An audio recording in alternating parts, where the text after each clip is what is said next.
Adrenaline pulsing methodically through my veins, high off the majesty and brilliance injected in my blood from the words of others.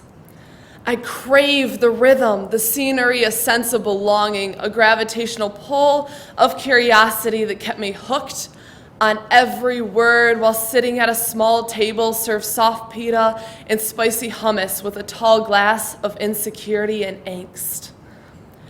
I felt whole, telling others of this magic, the way inspiration swirled in my soul like a twister in the Wizard of Oz, turning my gray world vibrant. But they don't seem to get it. How could they not see how this lit me up inside, tiny patches over rips in my heart, even more permanent than my grandma's stitches over clothing? Listeners called the controversial words a shock. I called it a wake-up call. They said it was too far outside of their comfort zone. But hell, I embraced the rawness and vulnerability, every word stripping off my newly mended clothing until I was transparent as glass. Please, tell me how my peers are mental for voicing their adolescent and righteous opinion. Taunt our hippie snapping that we use to acknowledge the words that have been spoken, yet not to break the enormity of the poet's emotion because you don't want to hear it.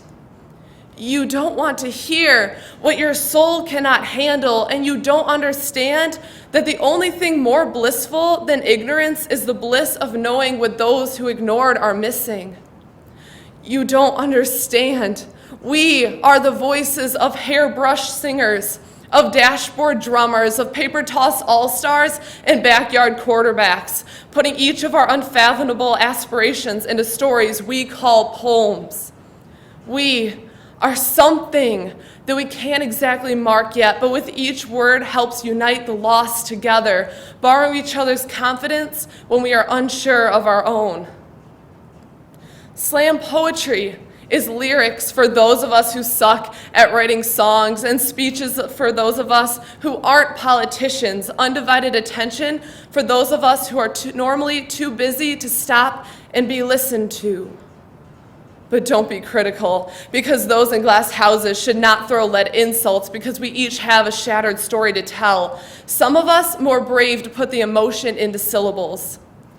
I know that my hope for empathy is just a shout into the void, and that ignorance is inevitable, and that my words are cliche. But while we are each seated at this table, fully embrace the words around you and listen.